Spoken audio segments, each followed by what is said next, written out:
Okay, so my test case, my challenge to anybody who watches this video is the George Formby. If you don't know who George Formby is, go and look him up and see, could he be brought back now with enough pushing, right? If Joe Rogan suddenly come out and said, do you know what, I've been listening to this guy George Formby, I can't get enough of it. I actually can't get enough of it. I'm gonna buy a ukulele and start doing George Formby stuff. And that's what Edward Bernays did. The celebrity endorsement. He can transfer a little bit of his popularity, Joe Rogan, to the ukulele or to George Formby today, and lo and behold, people are impressionable. People will be, oh well, organically, I like the ukulele actually. Joe Rogan mentioned it, and actually I started listening to it. I really like George Formby. Guess my challenge to you. Challenge accepted. For those who don't know, this is Academic Agent, one of the more intelligent voices on what some people today are calling the woke right. All-time viewers of this channel will remember that Academic Agent and I have a history. We used to be quite close, and even had a joint weekly podcast. Even though he was more of a right-wing libertarian and I more of a left-wing liberal, we found a lot of common ground. Mainly, I think, we both had belief in the wisdom of the masses. I regard the wisdom of the masses as the great regulator, the thing that protects democracies against human folly. Democracies might make mistakes and vote for failed policies, but, while human individuals tend to double down on their mistakes instead of admitting them, the wisdom of the masses corrects itself and votes for something else. A decade ago, AA was close to my point of view on this, and we were fighting together against the woke left, against those who believe that the masses are actually conditioned by power structures that tell them how to think, and should therefore be ruled by other power structures that will correct their thinking. But then, we drifted apart. It was nothing personal. I have no bad feelings towards him, and I still respect him as a thinker. It was just that he contracted the Ebola virus, and started to believe that the masses are actually controlled by certain elite forces, in a top-down manner. His reasoning, to me, was about as convincing as that of the woke left, and I stopped paying much attention to his videos. But recently, he applied his reasoning to my heart and soul, to popular music, and tried to claim that it, too, is controlled in a top-down manner. And since my explorations into pop music were actually the thing that caused me to develop my belief in the wisdom of the masses, I couldn't let it slide. AA challenged his viewers to refute him. Well, old friend, you're gonna get what you asked for. I'm reacting to several videos here. A few months ago, AA made a video titled How to Culture Hack the Secrets of Top-Down Dream Programming. It focused on the 1910s and discussed how the American music industry was transformed in those years. He points out that a group of people took over the industry and started to push jazz music, eventually leading to the jazz boom of the 1920s. This shows, he argues, that the public taste in music does not change organically, but is imposed on it by the industry. It corroborates his bigger point, his belief that an organized minority is stronger than the masses and will usually get its way, showing that democracy is a sham. After getting some pushback from his audience, he made another video titled Why Hip-Hop Suddenly Took Over Rock Music, trying to apply the same blueprint to the more contemporary style of hip-hop, and show that it, too, was pushed in a top-down manner. Here he scrutinizes record sales, and eventually shows how it was one executive, working in one of the biggest record labels, who pushed for a switch from rock to hip-hop around the turn of the century, and got his way. Both videos lead him to the same conclusion, which he put this way in the first. People now, right, like to talk about quote-unquote vibe shifts. But how does a vibe shift actually happen? It's not some magic. It's not something, oh, something's in the air. People in key places push the message of the vibe shift using key nodes of influence and control in exactly the manner I've outlined here. Okay, and if they all start saying it at the same time, then lo and behold, people will perceive the quote-unquote vibe shift. But in reality, the vibe has not shifted of its own accord. It has been pushed, it has been forced in a particular way by people with vested interests, okay? And finally, once you have key nodes of high society and tastemakers, the public will program, right? They'll follow you, they'll follow the people, the tastemakers, and they'll actually believe it's their own opinion. They'll actually believe they've always thought this way, okay? That the taste that they have is their own kind of predilections, their own dreams, okay? And in this way, you program their dream. Now, if you think people are not as shallow, as easily manipulated, and as malleable as this, then you haven't paid attention to what has actually happened over the past 100 years, because this story that I told you actually happened in real life. This is the actual story of jazz in the 1910s. Every single stage of this that I've talked about actually happened in real life. These guys, if you went up and talked to them after they were saying this sort of thing, and you said, oh, look, just a couple of years ago, you guys were completely against this. Now you're all for it. You've been brainwashed. You two can't think for yourselves. You two, right, have allowed Edward Bernays or whoever it was to change your dreams. Okay, you've had your dreams programmed by the likes of Bernays. They would say, oh, poppycock, old chap. That's a conspiracy theory, old chap. They'd say, oh, don't you think I can think for myself? I just like this sort of music.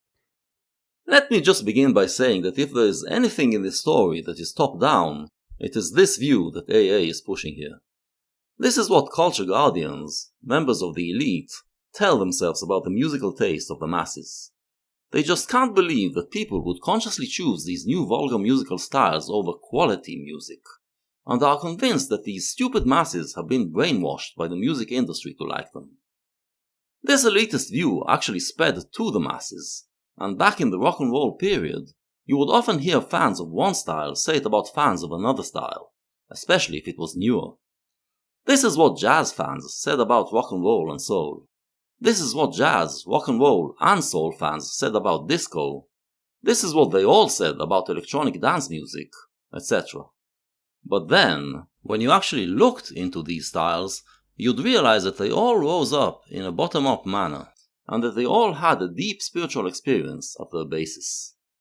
This realization is what led me to develop my belief in the wisdom of the masses, and when I looked into history, I realized that it is not confined to the rock and roll period, nor even to the age of capitalism, but that great artists were always first embraced by the masses, often decades before elite culture guardians finally accepted them. Another man who rejected Academic Agent's thesis was Andy Edwards, a channel I recommended in the past, who made a long reaction video. He talked about many things, among them the point I always bring up, that any pop music style of the 20th century existed years before it was even discovered by the music industry, and was already fully formed and with a fan base when it finally started to produce records.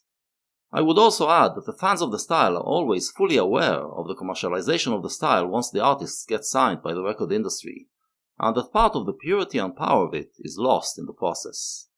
To me, this ends the discussion about whether pop is bottom-up or top-down, but AA disagrees. He made an unscripted response video, titled "Is Popular Music Really Organic or Just a Marketing Ploy?", in which he conceded that Andy has a point, but argued that once the music industry does get its talents into a pop style, then it becomes top-down. So, Andy Edwards basically argues, or he accepts, that that process, once the money men take over, is actually top-down and inorganic, okay? That there's an extent to which, yes, they are making, after a certain point, they are the ones making it happen through their decisions, through that top-down structure. Which brings up the question, AA. What is your point here? I thought that this whole argument was about the human spirit, the question of where we get our ideas from, where we get our dreams from, as the title of your first video suggests. But here you move to talking about the kind of music that is no longer affecting our ideas and our dreams. Music that is just sold and consumed as product. How does that support your point that the human spirit is malleable and susceptible to top-down engineering? I guess this last point was too abstract for some people, so let me be more concrete. Let's go to the movies. Here is a scene that makes the same point AA is making. This is from the 2006 film The Devil Wears Prada, in which Anne Hathaway is a young intern who starts working for a fashion designer and finds the fashion people to be quite ridiculous. It's a tough call. They're so different.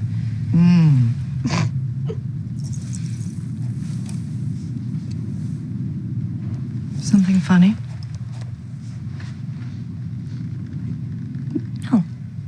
No, nothing's, it's just that both those belts look exactly the same to me, I'm still learning about this stuff and, This stuff? Oh, okay, I see. You think this has nothing to do with you. You go to your closet and you select, I don't know, that lumpy blue sweater, for instance, because you're trying to tell the world that you take yourself too seriously to care about what you put on your back. But what you don't know is that that sweater is not just blue, it's not turquoise, it's not lapis, it's actually cerulean. And you're also blithely unaware of the fact that in 2002, Oscar de la Renta did a collection of cerulean gowns. And then I think it was Yves Saint Laurent, wasn't it, who showed cerulean military jackets? I think we need a jacket here. And then cerulean quickly showed up in the collections of 8 different designers. And then it filtered down through the department stores and then trickled on down into some tragic casual corner where you no doubt fished it out of some clearance bin. However, that blue represents millions of dollars and countless jobs. And it's sort of comical how you think that you've made a choice that exempts you from the fashion industry when in fact you're wearing a sweater that was selected for you by the people in this room from a pile of stuff. Okay, so this is supposedly an epic smackdown in which our young hero gets totally owned by super bitch Meryl Streep, who shows her that she actually has no mind of her own and all of her choices are made for her by the industry in a top-down manner. But is this really what's happening here? What is she talking about? Well, she is talking about the color of her sweater. And the question is this really a choice that matters? I'll put it to you, AA. Let's say your teenage daughter comes home wearing a cerulean sweater, whereas before she used to wear turquoise sweaters. How would you react? I'm guessing you wouldn't even notice, and if you do notice, you will not care. But let's say she comes home dressed like this, or like this, or like this. Would you care? I know you well enough to bet that you would. What's the difference? Simple. The former example has no meaning behind the style choice. The latter examples do. I am going to make a bold statement. When it comes to music, and to art in general, whatever has meaning, whatever matters, is created in a bottom-up manner. Anything that is imposed in a top-down way doesn't matter. The point is that it doesn't matter, okay? It doesn't matter if you like jazz, dislike jazz, like rock, dislike rock, like rap, dislike rap.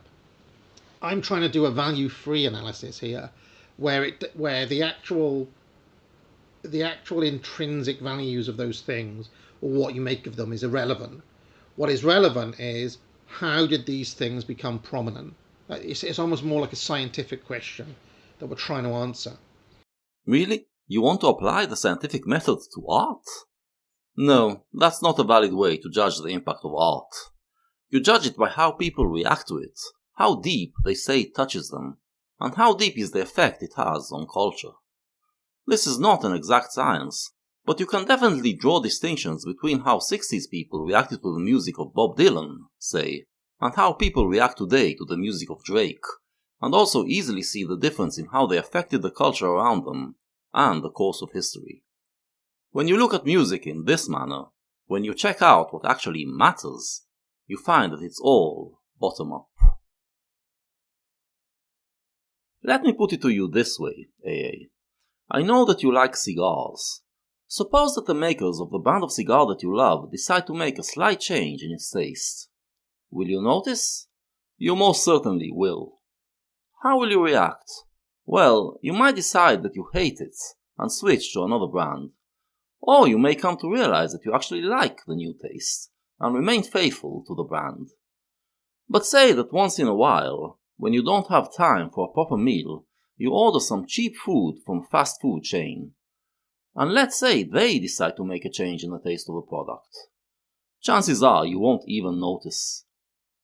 Now, let's say people then come to you and start mocking you for being a sheep, claiming that you allowed your taste in cigars and food to be conditioned by the industry.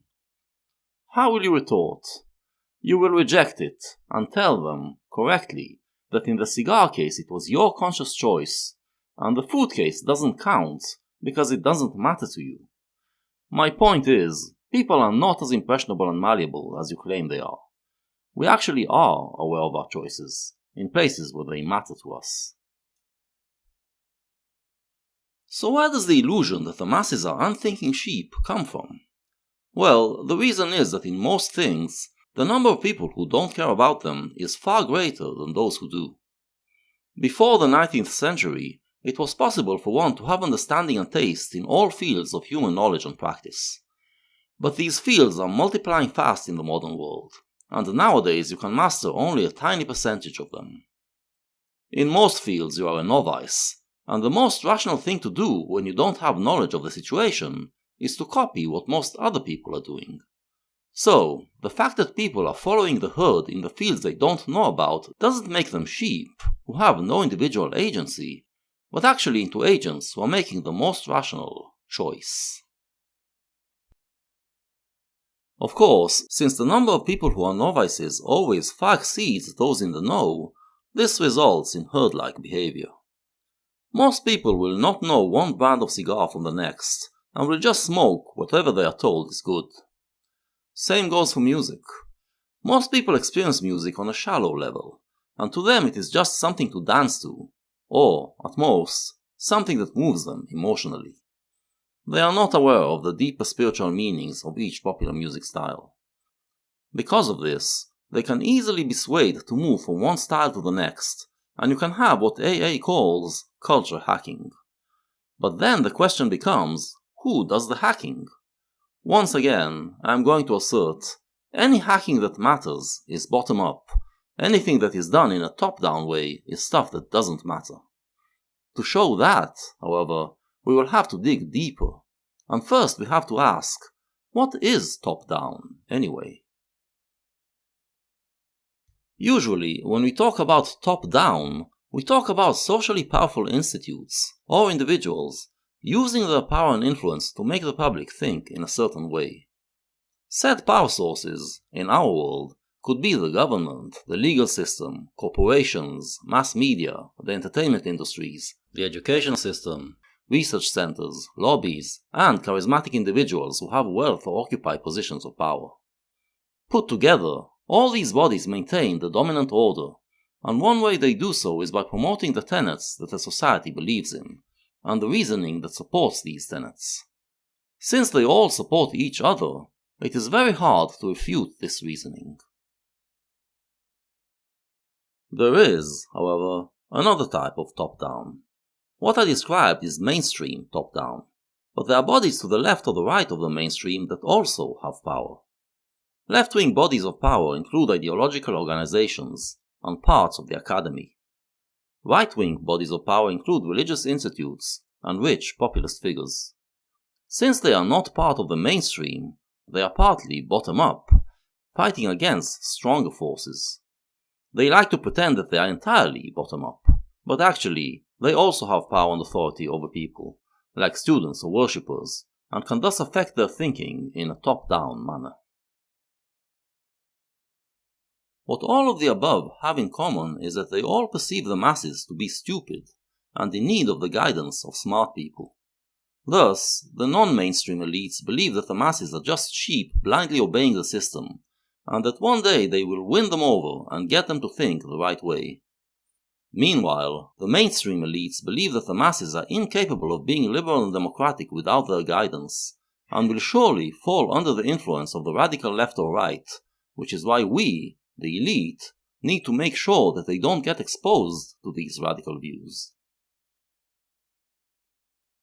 Still, the mainstream elites usually regard themselves as representing their society, the values that the masses inherently support. For instance, Western elites believe that the masses do want the kind of life that a liberal democracy provides. They are just worried that if they were left unchecked, the masses would stupidly choose to follow people who will lead them down a different path, and will not realize it until it is too late. But there are historical moments when the elite detaches from the masses, believing that they are already going down the wrong path, and we are currently living in such a moment. It's mainly because the elites became globalists, whereas the masses stubbornly reject their globalist agenda. At such times, the elites become more authoritarian, trying to impose their will in a top-down way, and this, ironically, ends up only strengthening the radical left and right. The moderate left believes that this rise in authoritarianism, in the mainstream, is because the masses have been taken over by extreme right-wing ideas, so it becomes more susceptible to the rhetoric of the authoritarian left. The same thing is mirrored on the right. It becomes a vicious circle in which the left and the right push each other to become increasingly authoritarian, to stifle what they perceive as the rise of the other side's authoritarians. Still, in strong liberal democracies, the wisdom of the masses eventually prevails, and beats back these forces. Years ago, AA, I told you not to worry too much about the woke, because their ideas are not rooted in anything the wisdom of the masses believes in, so they cannot become truly strong. I admit that there's one thing I didn't bring into account. Not living in a majority Christian country, I didn't realize how deep guilt is currently ingrained in Western societies. The woke preyed on this guilt, and that, coupled with the rise of the authoritarian right that made many on the mainstream left susceptible to woke rhetoric, helped them become a slightly bigger problem than I anticipated. But the wisdom of the masses, as I expected, has now woken up from woke, and it is falling fast. Yet you are not around to enjoy it with us, because you came to the conclusion that because the woke temporarily managed to gain some power, it means that an organized minority is stronger than the masses, and the only way to fight back is to join an organized minority on the other side of the political spectrum. And so, you started your dalliance with the authoritarian right. Let's see what was your reasoning to abandon your belief in the wisdom of the masses. One problem I have with academic agents' analysis is that he doesn't distinguish between pop music, which I argue is completely bottom-up, and that type of dissident political activism we discussed earlier, which is only partly bottom-up. The kind of the mythos that we inherited from the boomer generation that he talks about, that Andy Edwards talks about, the kind of idea that they had, was that everything is kind of bottom-up, that people had a problem with, what was happening in America, then they went to a few protests, and as if by magic the culture changed from the bottom up. Actually, the reality is, everywhere and always, the organized minority overcomes the disorganized mass. And many of the things that we're told that are quote-unquote democratic triumphs were actually the result of dedicated activists, political operatives and so on the ground. And in fact, there's hard evidence in many of these cases for that. I mean, one example off the top of my head was Rosa Parks, which has got a mythos about it, and the guy she was sitting next to on the bus and so on actually was a well-known journalist and a progressive and someone who was on his side, and Rosa Parks was not some innocent woman. That old thing with the back of the bus idea was a staged event, from Rosa Parks and her group. She was an activist. Now, whatever you make of her cause, what you have to say is that was effective. And what was also effective was selling the idea that this was a bottom-up protest. Actually, it was pretty well orchestrated. Okay, he used the term progressive here, so I'm henceforth going to use this term to define those left-wing activists who believe that the masses are dumb and should be engineered in a top-down way. AA conflates their activism with the way pop music changed the world, and seems to think that this is what we talk about when we say that this change happened in a bottom-up manner. But no, these are two entirely different things. Pop music didn't change the world for winning some political arguments. It worked on a much deeper level, changing the way people perceived and experienced reality. Progressive political activism comes much later, after the battle is essentially won already. Rosa Parks and the civil rights movement came after decades of pop music creating a space of racial interaction, thus changing the way Black Americans were perceived, to the point where most of America already accepted that they can, in fact, be civilized people and part of society. Throughout those decades, the country was gradually desegregating, and by the 50s, American society got to a point where it could no longer tolerate having states that still maintain segregation laws. Only then did progressive activists jump on the wagon of the fight against segregation, and the most we can say for them is that perhaps they somewhat hastened the end of it. Eventually, as always happens to a movement when progressives finally decide to join it, they made things worse. In the mid-60s, mainstream progressives jammed ambitious reforms through Congress, and looking back, it seems that they did more harm than good. And in the late 60s, radical progressives tried to divert the fight for racial equality towards igniting the long-awaited working-class revolution, and ended up soiling race relations in America for a generation. Meanwhile, pop was already in another place. The Rosa Parks thing happened in 1955, which is also the year when the pop age started a new epoch, a new period, in which black musicians were no longer content with being seen as civilized by white man's standard, but emphasized black culture and claimed it had its own value. We shall talk about it in more detail later, but here I will just say that it took progressives all the way up to the 90s, when the battle was already won, to finally jump on that wagon. And when they did, they twisted it into the toxic identity politics that we've experienced in the recent decade, once again soiling race relations in America, and once again failing to get anything done. Another questionable example that AA uses is advertising, and he focuses on the notorious Edward Bernays. Well, Bernays worked at a time when mass media was in its infancy, and it was easy to manipulate the public. The wisdom of the masses became gradually savvier to it. AA mentions Bernays' 1929 campaign to get women to smoke, when he marketed cigarettes as torches of freedom, and thus as a feminist choice.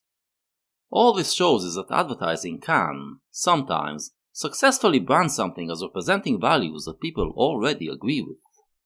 Freedom is an American value, and Bernays managed to get women to believe cigarettes represent it. It does not change the way people think.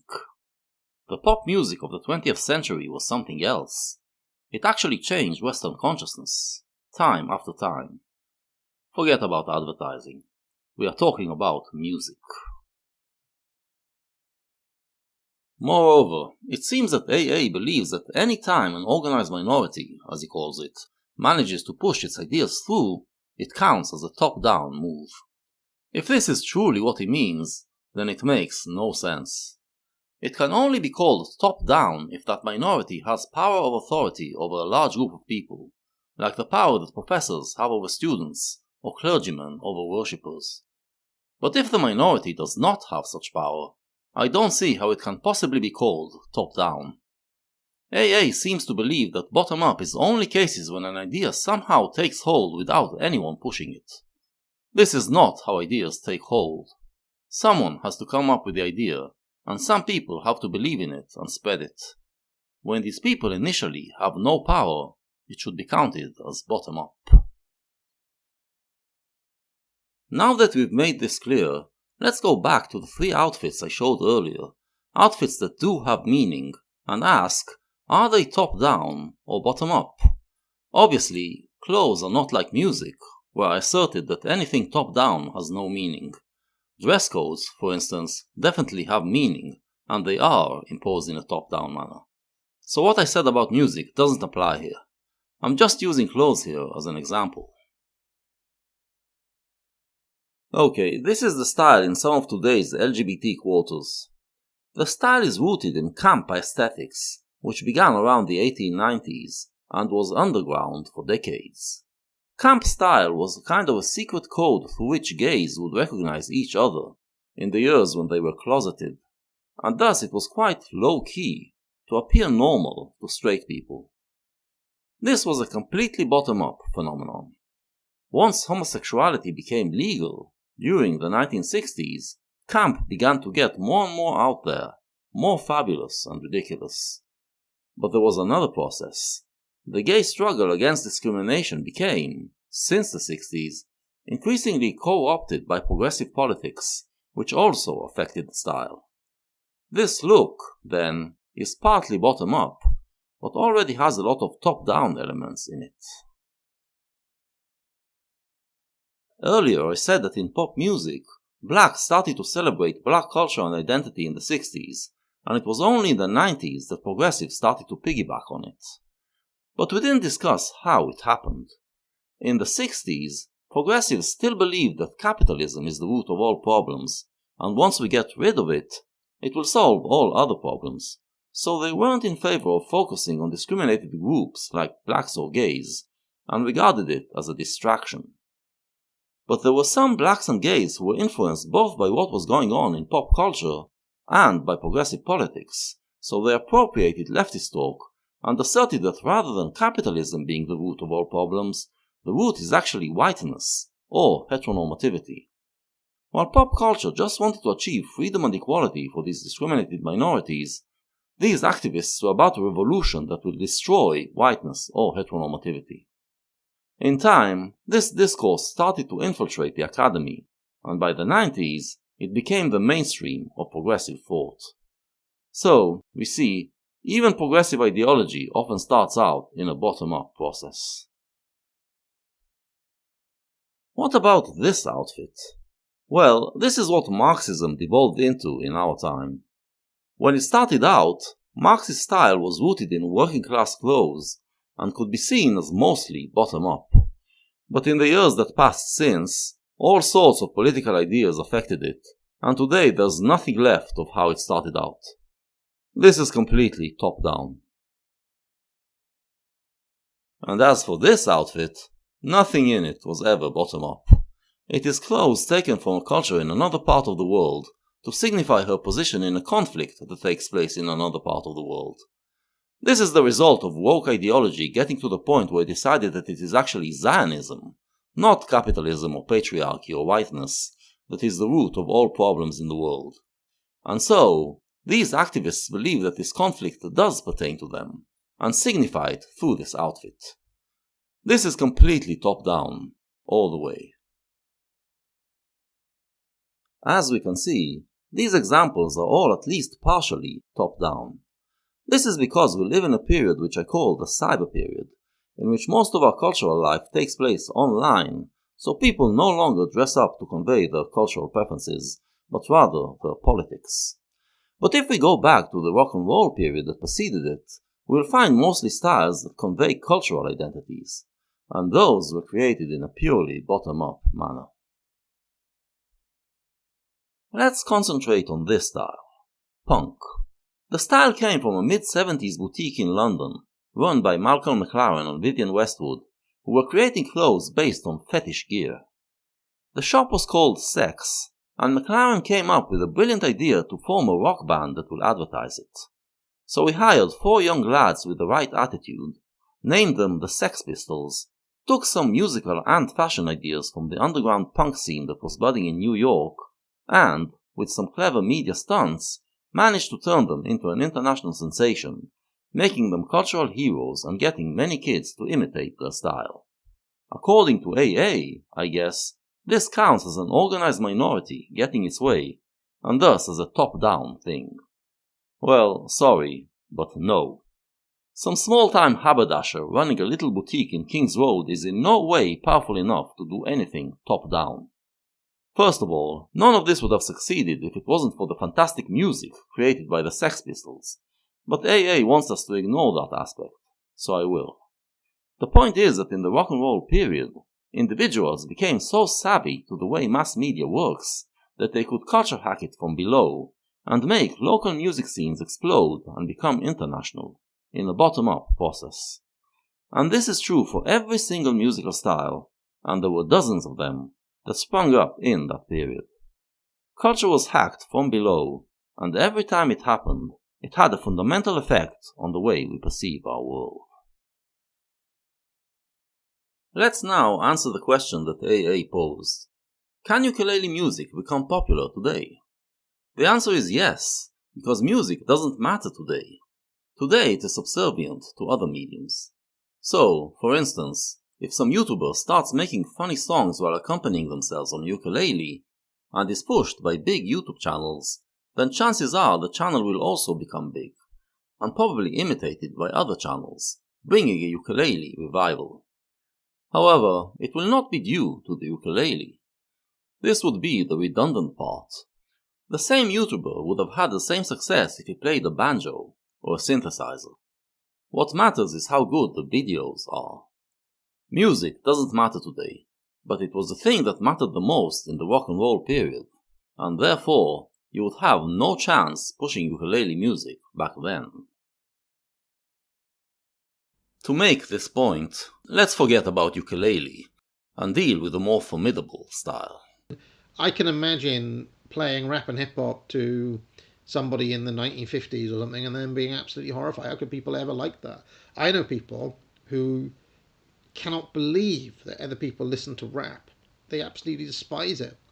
And yet, millions and millions of people have gone out and bought it. Something broke in that. You could say, well, partly that's as an intrinsic result of rap. I just think it's because it's been pushed. Alright, if we go by AA's logic, it means that if I travel with Marty McFly back to 1955, I could theoretically sell hip-hop to the masses, right? I don't have to do Johnny B. Good or other records that came out later in the 50s in order to sell millions. I can pack with me a bunch of hip-hop smash hits from 1985, make some initial capital betting on sports games I know the score to, and then use it to employ Edward Bernays' tactics to make my hip-hop records popular. Would such a scheme work? Absolutely not, because pop music, in the rock and roll period, was the conduit of the human spirit, and the human spirit of the 50s was not ready to understand and appreciate hip-hop. Music meant something in those days, so you could only do music that had the power to connect to people.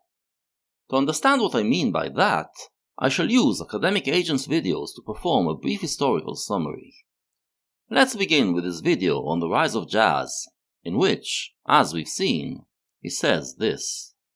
Now, if you think people are not as shallow, as easily manipulated, and as malleable as this, then you haven't paid attention to what has actually happened over the past 100 years, because this story that I told you actually happened in real life. This is the actual story of jazz in the 1910s. Every single stage of this that I've talked about actually happened in real life. He talks about the past 100 years as if they were a monolith. He seems to assume that the American record industry back in 1915 was as it was in 1985, this media giant with huge power to affect culture and the way people think. But no, in 1915 it was nothing like that. First of all, recorded music was in its infancy. Secondly, the entire cultural environment was very different. Pop music was perceived as a trifle, not something that expresses anything deep. It was classical music that was regarded as a deep expression of the spirit. Third, America was perceived as a culturally backwards place, and its entire culture was not taken seriously. The American elites agreed with that, and looked to Europe for their cultural cues. So the idea that a change in the American popular music industry would have any significance was unthinkable. The jazz takeover of this industry, therefore, should be counted as a bottom-up thing. And it ended up totally transforming Western culture and the Western mind. How did it change? When Academic Agent describes what we pop fans talk about, he uses the term vibe shift and understands it as if somehow, without anyone behind it, public taste changes. No, this is not what we are talking about. It's not a vibe shift, it's a spiritual shift. It comes out of youngsters being alienated to the culture they grow up in, and creating a musical style that expresses what they feel inside, transforming it into an ecstatic scream of liberation. This ecstatic feeling, once it is spread by records and mass media, finds other youngsters who feel the same alienation, and they get swept by it as well. To other people, it sounds at first like a bloody ruckus, totally unmusical noise, because it goes against the musical logic of the culture. But once the industry incorporates it, it wants to make it more commercial, so it forces the artists to make it more fit for the prevailing musical logic. But there is still enough of the new logic retained in it, and this new sensibility enters the mainstream and affects the way people perceive and experience the world. Sometimes, however, the shift goes deeper than that. There are historical points when what happens is not just a spiritual shift, but a paradigm shift. And it just so happens, and not coincidentally, that the two historical moments AA talks about in his two videos were such points. Only by understanding the paradigm shifts can we fully analyze what happened in the music industry at the time. AA's first video focuses on the years 1915 to 1925. Those who follow this channel know that I define those years as a transitional phase between two periods of the modern age, what I call the modernist period and the late modernist period. The paradigm of the entire modern age is dominated by the belief in progress towards the perfect society, but by the time we get to the modernist period, many lose belief that liberalism and Western traditions will lead us there, and start to believe that we must rely on geniuses, whose individual minds must break out of traditional thinking and discover the truth that is buried under it, the truth that will get us to the coveted future utopia. In art, this was a period of breaking all traditional forms, trying to express the individual vision of the genius artist. In politics, this was a period of going beyond liberal thinking to find ways to perfect society. Once we get to the late modernist period, these radical political ideas become movements. The transitional decade sees the rise of totalitarian regimes that attempt to impose their vision of a perfect society on the masses. In art, this is a period of either completely destroying the Western traditions that failed us so, or escaping into another world. In classical music, these years see the rise of music that was so avant-garde that only a select few could appreciate it. The entire period, from 1915 to 1965, sees the destruction of Europe and the decay of the modern spirit. But this period is also the transitional phase, from the modern age to the pop age. The pop age has an entirely different paradigm. While the modern age was centered in Europe, the pop age is centered in America. While the modern spirit was driven by the bourgeoisie, the pop spirit is driven by the masses, which are comprised mostly of the working class. The bourgeoisie define their identity by their work, the thing they do for living. The workers in capitalist societies have no such sentiments to their line of work, and the pop mindset arises when they start to have leisure time, allowing them to define their identities by their leisure activities. And so, while the modern mindset was focused on working towards achieving a perfect future, the pop mindset focuses on enhancing the present. Finally, while the modern mindset believes that the elites should guide the masses towards the improvement of society, the pop mindset relies on the wisdom of the masses.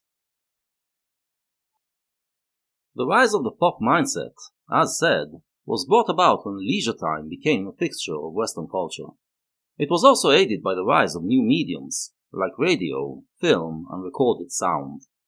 Those who first understood the potential of these mediums were mainly American Jews, who did what Jews always do, figure out new ways to express themselves and make money. In the transitional phase between 1915 and 1925, they syndicated radio, formed the Hollywood studio system, and revolutionized the popular music industry. Another instrumental group were the gays, bringing in their camp aesthetics. When it came specifically to music, it was mostly blacks who were providing the new musical logic, and also Italians who relied on their rich musical tradition. So, rather than being a top-down thing like Academic Agent describes it, it was actually a coalition of discriminated groups, working in a medium that was considered nothing but insignificant entertainment, in a country that was not considered culturally important. There was nothing top-down about it. So why did some of the elites change their tune about jazz? exactly because of the fall of the modern spirit. Suddenly, classical music became inaccessible, and the charm of European culture got drowned in war and totalitarianism. The masses, as always, were the first to get it, and preferred the positive and vibrant jazz music over the decaying classical music. The elites rejected it at first, but then, as always, some intellectuals found a way to explain the new art form in a way that the elites can understand.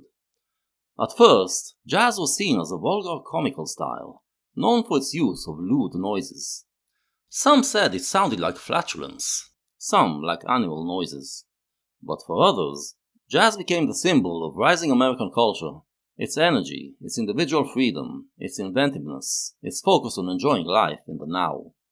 Jazz elevated all that, and added spontaneity, turning the present moment into the most important thing. By 1922, F. Scott Fitzgerald was already referring to the times as the Jazz Age. Once it was explained by this logic, some of the elites re-evaluated their position and realized that jazz is not the symptom of civilization falling back into animalism, as they initially thought, but rather of a spiritual revival. The music lovers who switched to liking jazz, then, did so not because they were sheep. They underwent a true mental and spiritual transformation. Now, in those years, if Jewish Americans and Italian Americans were dominating a certain field, it usually meant that organized crime was heavily involved in it. The mafia was ingrained in these communities, helping them survive and advance. Which means that the mafia had its hand in Hollywood, Broadway, and especially in popular music, where it was Italians dominating as well as Jews. AA talks about the people running the music business employing cartel tactics. Yeah, these guys were mobsters, what do you expect? But they succeeded so easily in the takeover only because there was no pushback. And there was no pushback because no one really cared who controls the popular music industry. People back then didn't think it mattered. But then, they succeeded far more than they expected, because the paradigm shifted around them. To claim that it was these cartel tactics that got people to change their taste doesn't account for the fact that the entire world, in the 20s, was taken over by American pop culture. Mainly by Hollywood movies, but also by American pop music. It happened because people worldwide were no longer enamored by the modern spirit, and found the pop mediums a lot more exciting and uplifting. The mafia didn't get them to switch. The transitional phase between the ages, between 1915 and 1965, is the first period of the pop age, and I call it the Hollywood period. The leading pop mediums were cinema and radio, and music played a secondary role, but, with hindsight, was a big driving force for the spirit of the time. Hollywood was the model in those years, and the record industry copied a lot from the Hollywood studio system. Music labels were like factories, with everyone specializing in doing one thing. So you had professional lyricists writing the lyrics, professional composers setting them to music, professional vocalists singing the song, and professional producers recording it and turning it into a product. But not all musicians were content with being cogs in the machine. Jazz musicians, in particular, had their own ideas on how music should be made. This is, remember, the transitional phase between the ages. People still believed in modern progress. Those who had the pop mindset didn't think that they were replacing the ideal of progress, just that they were focusing more on enhancing this particular moment within the path of progress. Jazz musicians didn't like recording their music. They claimed that there isn't just one way to play a piece, but that every performance should be different, belonging to its moment. A recording sets the performance in stone, in a moment that had passed, thus making it stale. This spirit set the tone for the entire period, driving pop music to constantly change and renovate. It is true that the record companies had some control over the product, but ultimately, they were mostly reacting to the changes dictated by the musicians. In 1955 came the second period of the pop age, which I call the rock and roll period. This is when popular music became the main medium. While jazz frowned on recordings and elevated live performances, the new period was all about the record. The entire perception of music changed, giving birth to a new musical logic. In this new logic, music is judged by the experience, an ecstatic experience that is captured by the recording. Every pop style has its own experience, and its fans judge records by how much they provide that experience. The music industry often tries to imitate those records, but these imitations usually don't contain the experience, and the fans reject them as fake. The period begins with the outbreak of rock and roll music in 1955, which blew every other musical style out of the water. What led to it was the realization that white youth in the early 50s was increasingly listening to and buying wild black rhythm and blues records, prompting some young white artists to imitate their style. Did the elites orchestrate it? Absolutely not. The elites were still thinking in modern terms, still believing that human civilization should gradually make its way out of the jungle and towards a fully enlightened society. Rock and roll, the fusion of white pop and wild black rhythms, was perceived as music that reverses progress and takes us back to the jungle. All the culture guardians, left, right and center, were terrified by rock and roll and tried to censor it. The music industry reacted in 1954 by creating white bands that offered cover versions of these black records, cleaned up from the jungle elements. Didn't work. By 1956, the black originals were outselling the white cover versions, and the cover band fad was over. The industry was forced to yield to the markets. What about the mafia? Were they behind it? Well, the mafia was still mainly about jazz, but there were some mafia figures involved in rock and roll as well. But now, it became a detriment. Now that pop music was seen as corrupting the youth, it suddenly became a big deal that the mafia is involved in it, and it was used by the culture guardians to discredit rock and roll. But the youth had a mind of its own, and heard something else in the music. The rock and roll experience is a feeling of eruption, as if your soul was trapped in your body, and now found a way to burst out of it in an ecstatic scream of glee. Since this generation was completely alienated to the modern paradigm, feeling that it was trapped in it, rock and roll gave it a way to break out of it, rebel against it, and create new values.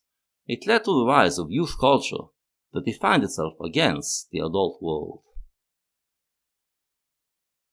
The music industry soon recovered from the initial shock and found a way to market rock and roll as music for the youth. It provided records with lyrics aimed at youth, with music that sounded like rock and roll but didn't contain that erupting sensation. Most kids couldn't tell the difference, but those who were touched by real rock and roll wanted nothing else. Rock and roll kept coming back, but always in a different guise. An ecstatic musical style has a short lifespan before the sound gets woven into the fabric of the culture, and the music no longer liberates you from everydayness. Throughout the rock and roll period, however, a new generation of youth always found new ecstatic musical experiences, and youth culture remained fresh and vibrant. In time, some clever musicians came along, you know who I'm mainly thinking about, and built a new worldview based on these insights. The modern paradigm of steady progress towards a perfect future is dead, except in academic circles who didn't get the memo. Instead, the paradigm is that cultural movements rise and fall, and you have to be there for the rise and bail out before the fall. This means that truth is ever-changing, and we need to always change with it to remain vital. This worldview, throughout the period, drove the changes in the pop music world, and the music industry was only reacting to them. Now, along with rock and roll, 1955 also saw the birth of the soul experience. While rock and roll was mainly white musicians blending white pop with black rhythm and blues, soul came from black musicians blending secular rhythm and blues with religious gospel. The soul experience is a lot like rock and roll in that it is eruptive in nature, but while rock and roll erupts from the gut and expresses frustrations, soul erupts from the chest and is about being taken over by something bigger. In gospel, it is about becoming one with God. In soul, it is about achieving soul fusion with another person, or with the crowd, or, in some records, about uniting the black nation. While gospel was the driving force of the civil rights movement, the fight for legal equality, soul already belongs to the next period and was about achieving respect for the black identity, putting it on equal terms on the cultural level as well. In the mid-60s, funk emerged out of soul. Funk is almost entirely rhythmic, so the eruption is not allowed to burst out of the body, but remains in it and creates an inner frenzy that sets you on an ecstatic dance. This was a new black attitude, going against modern logic by idealizing African rhythms over European melody, harmony, and chord progression.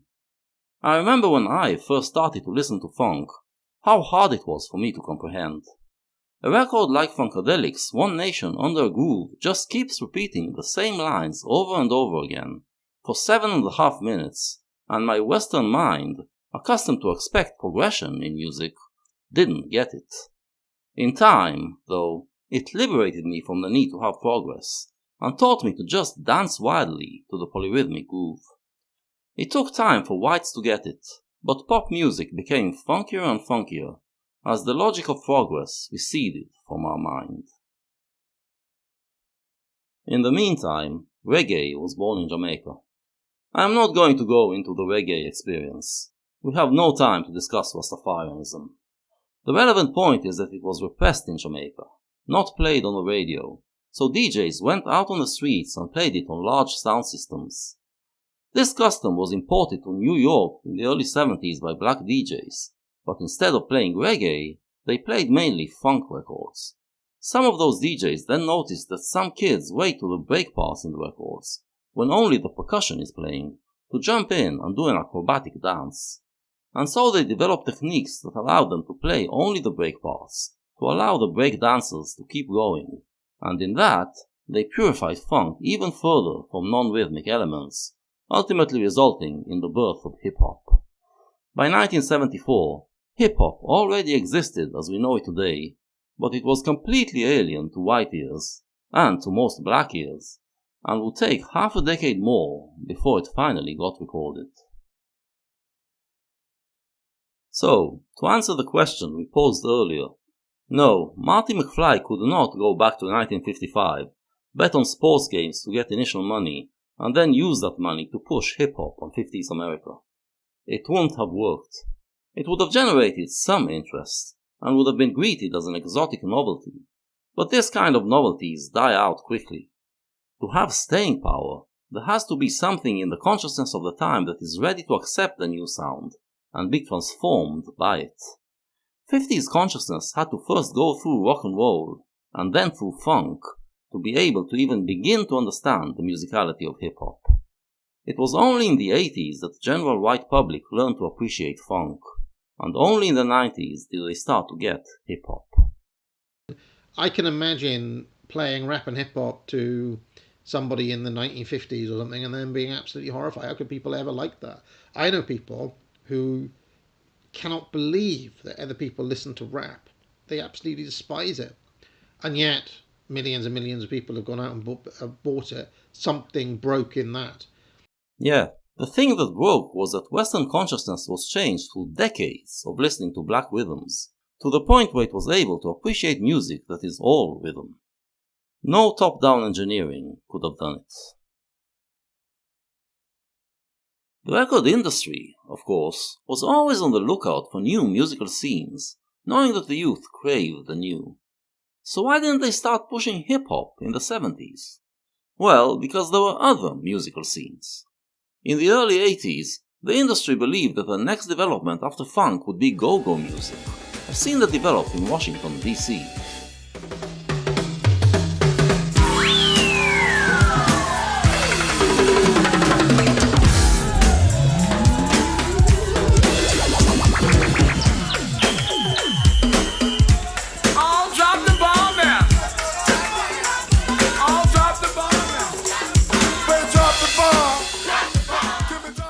This sounded more musically appealing than hip-hop, at least to the ears of old white label executives, so they put money into promoting this style.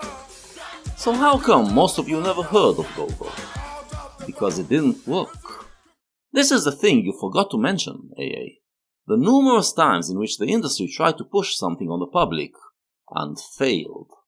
It failed because humans are not unthinking sheep. Money and publicity will get you their attention, but not their love. They have minds of their own, and there is a limit to how much you can affect it. It was hip-hop that spoke to the generation of young black Americans in the 80s, because it was funkier than funk, because it rapped about the realities that Reagan's America was trying to hide, because rapping gives you an ecstatic sensation of being taken over by a stream of words, and because anyone could learn to do it. There's no magical vibe shift here. When you look into the history of pop, there's always a rational explanation why the new styles tantalize the spirit of the time. Like everything else, however, the paradigm of the rock and roll period had to fall. It lasted from 1955 to 2005. Since 1995, we are in the cyber period, which has a different paradigm. I've covered the reasons for why music lost its power in this video. Academic Agent's second video focused, once again, on a transitional phase, this time on the years 1995 to 2005, the transitional phase between the rock and roll and cyber periods. Naturally, he found that music industry executives were now able to take back some power and control. Yes, in the cyber period, the difference between pop music styles no longer matters. It used to be that fans of those styles hated each other, and regarded the other styles as bringing death to music, and thus death to humanity. They wouldn't be caught dead buying records of those other styles. Nowadays, the difference between jazz, rock, country, disco, hip-hop, techno, etc. matter no more than the difference between a turquoise or cerulean sweater. So you can sell whatever. But if you try to engineer taste in a medium that matters today, like video games, well, you remember Gamergate. So, what is the bottom line of this video? The bottom line is, due to the structure of corporate music in current year, the actions of individuals like Doug Morris can have very, very, very wide sweeping consequences. Okay. It is not actually true that good rock music is no longer made. Okay. A lot of people were saying, well, you know, rock fell off, or rock hasn't been good since the mid-90s or whatnot. That is not actually true. There have been tons of really very clever, great kind of rock music made since 1995 as one example. Okay. But it is not given priority by the major. The majors have decided. Yeah, there's still good rock music, but it doesn't matter to the general public. There are still many rock fans, just like there are still many fans of classical music around, but both genres matter only to their fans. They've been fully absorbed by the Western spirit and lost the power to challenge it with new aesthetic ideas.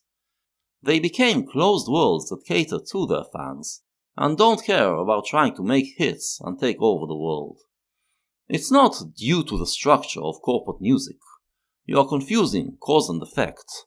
It's because music lost relevance that businessmen could regain control over it.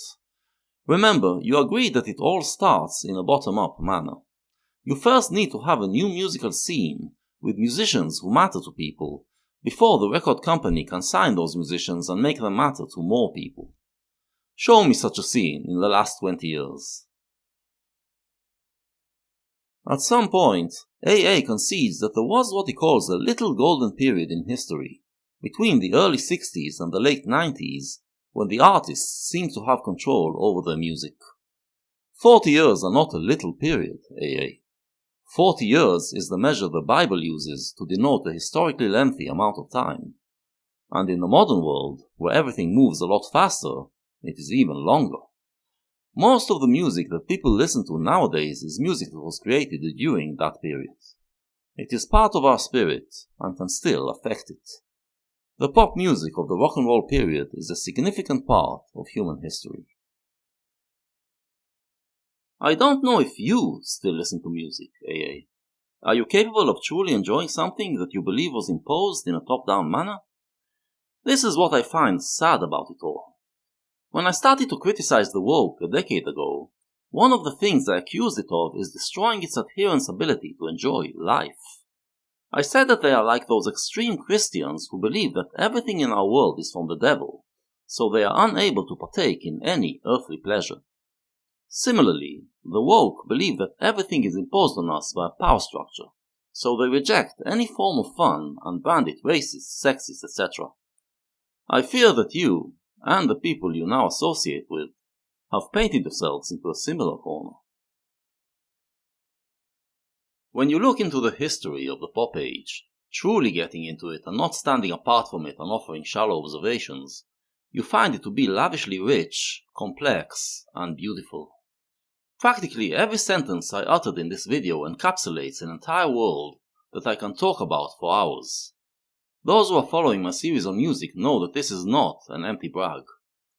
This richness imbues the world around us with meaning, making every day an adventure. Now look at how you treated it in your videos. You treat every period in history as if it was the same, so you can take an example from one period and judge all of history by it.